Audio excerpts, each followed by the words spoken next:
Assalamualaikum warahmatullahi wabarakatuh. Izin memperkenalkan diri, saya Elisa dengan NPM 18140012. Di sini saya akan menjelaskan tentang industrialisasi di negara-negara Asia dan dampaknya bagi kehidupan sosial ekonomi masyarakat. Di sini ada pengertian industrialisasi. Nah, industrialisasi adalah suatu perubahan ekonomi sosial yang mengubah sistem mata pencaharian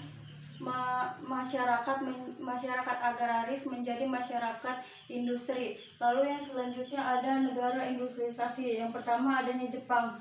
Nah, masyarakat Indonesia tentunya sudah tidak familiar dengan Toyota, Honda. Ini merupakan peralatan elektronik dari negara Jepang. Nah, negara Jepang juga merupakan industri terbesar di dunia. Nah, bahkan negara Jepang ini menjadi peringkat kedua setelah Amerika Serikat.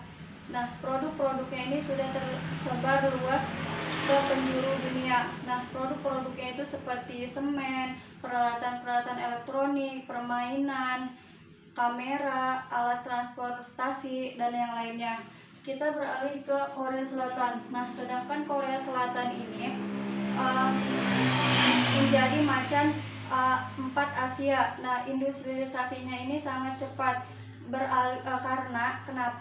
karena beralih pada industri baja, galangan kapal, dan elektronik. Nah, pada tahun 1970 sampai 80-an negara Korea Selatan ini berfokus pada teknologi dan kerja tinggi. Nah, alhasil pada tahun 1990-an sampai 2000 Korea Selatan ini menjadi kekuatan ekonomi utama dunia. Nah, kita beralih ke negara Cina. Nah, Cina merupakan macan Asia di industri. Nah, yang terus berkembang pada perekonomiannya. Nah, negara Cina ini merupakan negara terus berinvestasi pada aspek-aspek kehidupan ekonomi. Nah, negara Cina ini pada tahun 1970-an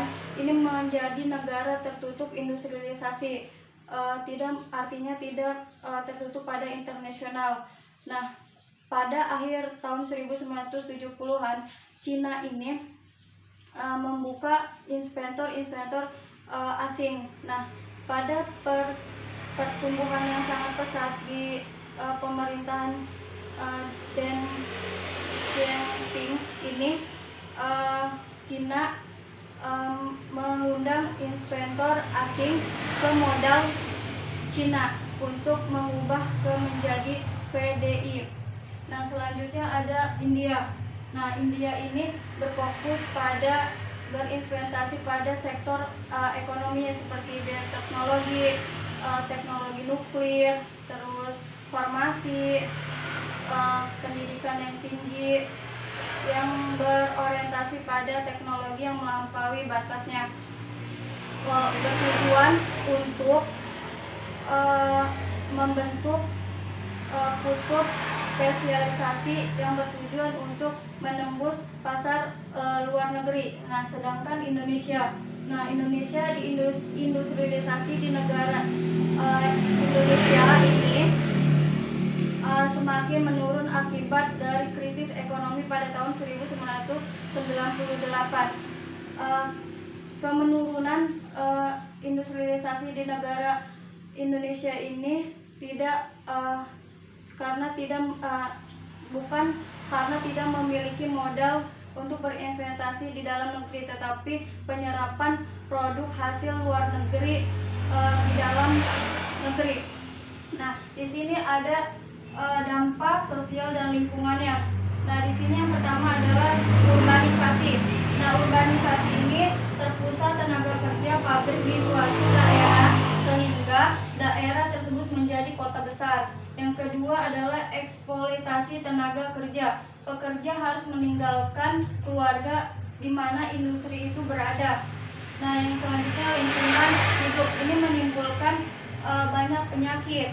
Nah, yang selanjutnya adalah pembangkit industri. Yang pertama ada struktur organisasi, ideologi, kepemimpinan. Nah, faktor penghambat industri Indonesia. Yang pertama ada keterbatasan teknologi, kualitas sumber daya manusia, dan keterbatasan dana pemerintah.